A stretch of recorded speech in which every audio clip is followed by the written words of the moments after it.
The next section we're going to look at is rational expressions continued. So this is basically some rational expressions that require a few more steps and can be a little more difficult to solve. So a couple key things to remember in this section. First of all is when you are dividing a fraction, that is the same as flipping and multiplying it. So if you have something like a over b divided by c over d, that's the same thing as leaving the first fraction alone, a over b, and timesing it by the reciprocal, which would then become d over c. So flipping that second fraction. So change division of fractions to multiplication by flipping the second fraction. The other thing we need to remember in this section is that if we're trying to add or subtract fractions, so let's say you had something like, well, the same, let's say a over b plus c over d, you cannot add or subtract fractions unless you have a common denominator. So the number on the bottom or the letters on the bottom need to be the same. So in order to do that, it looks somewhat like you cross multiply. Basically, we need to multiply the first fraction by d and the second fraction by b. So the first fraction gets multiplied by the denominator of the second one, and the second one, c, gets multiplied by the denominator of the first one, and then that all goes over bd.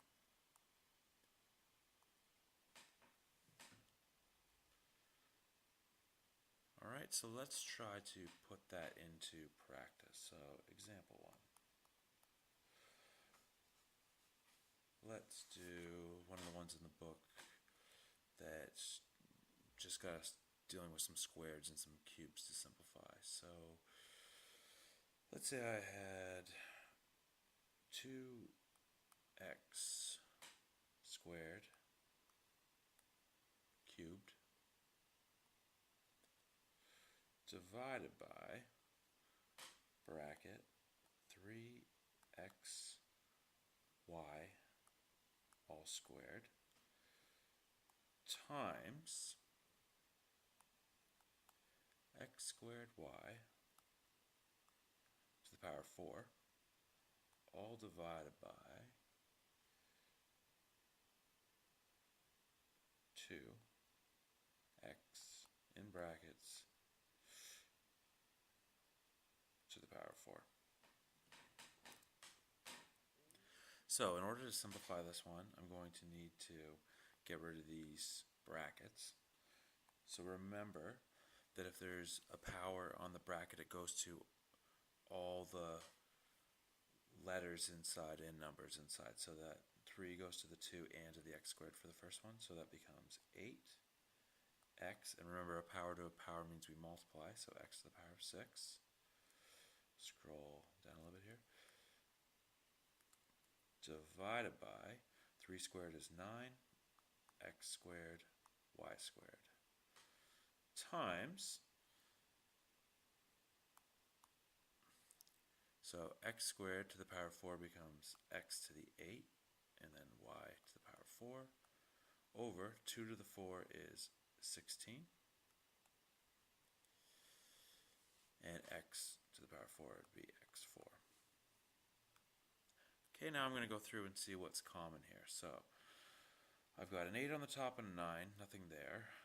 But I've got a 16 on the other one, and 8 and 16, 8 would be common. So I'm going to divide 8 into these two, leaving me a 2. So an 8 from the top and the bottom, so there's a 2 there where the 16 was. I've got an x to the 6 and x to the 2. So if I get rid of an x squared here, I'd have a 4. And on the other side, I've got an 8, x to the 8, and x to the 4. So I'm going to divide out an x to the 4, leaving me with a 4 on top of there. And I've got a y squared on the bottom of the first one and a y to the 4 on the second one. So I'm going to divide out a y squared, leaving a squared right there, giving me a final answer of x to the 4 times x to the 4. Remember, we add the exponents when we're multiplying with the same base, so that's x to the power of 8, y squared. And on the bottom, we've got a 9 and a 2. And 9 times 2 would be 18. And that would be the final answer. Let's try another example. This time, let's look at one where we have to deal with division. So let's do this one. 3x to the 4 y squared divided by 2z squared divided by 12 x squared y divided by z to the power of 4. So remember, when we're dividing fractions, we change that to multiplication and flip the second fraction. So I'm going to rewrite the first one again, leaving it exactly the same, times now, and now z goes to the top, so z to the 4 over 12x squared y. So now I'm going to look through and see if there's anything common that I can take off the top and the bottom. So 3 and 2, no, but 3 and 12, 3 is common to both. So if I divide by 3 from both of those, that would leave me with a 4 right there. I've got an x to the 4 and an x to the squared and an x to the power of 2 on the other side. So I'm going to divide by x to the power of 2, leave me with an x squared on top there. I've got a y squared and a y, so I can divide one y out. And I've got a z squared on the bottom and a z to the 4 on the top, so I will divide by z squared, just leaving me with a 2 there.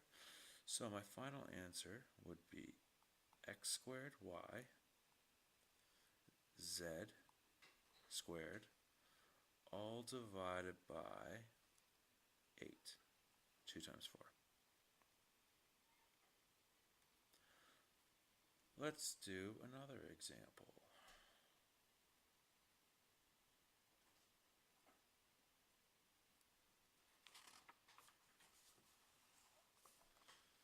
So let's do one where we have to add or subtract some fractions. Let's do an easy one first. So 4a over a plus 9 over b. So remember, for this one, we want to get a common denominator. So common denominator, if there's a on one and b on the other, I want to get a common denominator of ab. And we do that by multiplying the numerator, the top number of the first fraction, by the denominator, which is the bottom number of the second one. So I get 4 times b plus 9 times a, all divided by ab. And I can't add 4b and 9a because they are not like terms, so I cannot go any further than that with that one. Let's do one more that looks a little bit, maybe a little more tricky. So 4x minus 1 minus 2x plus 5, and let's put some denominators on these. So the first one, I'm going to put 5x squared, and the second one, let's put 3x. So to get a common denominator, I will multiply the first one by the denominator of the second one. So, and I'm going to multiply in while I do it. So I get 4x minus 4, is, if I multiply that in, times the 3x, minus 2x plus 10,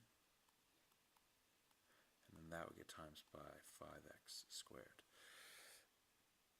And if I multiply the two denominators together, 5 times 3 is 15, and x squared and x is x cubed.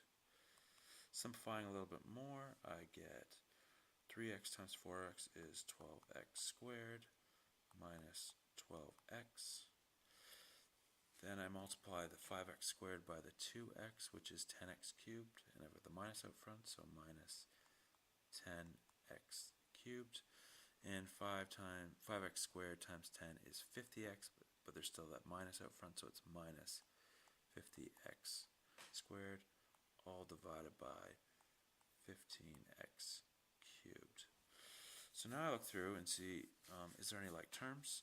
And there is. There's an x squared on the top, two of them. So 12x squared minus 50x squared would leave me with negative 38x squared. And I think I'll write them in order. So I'll write the x cubed first. So negative 10x cubed minus 38x squared minus 12x, all divided by 15x cubed. And you may notice that there's an x in at least all of those, so I can divide through by 1x, and if I do that, everything goes down by at least 1. So my final answer would be negative 10x squared minus 38x minus 12, all divided by 15x squared. And that would be my final answer. So give the next section a try, and some of them are a little bit more challenging, but give it a go, and hopefully that goes okay for you.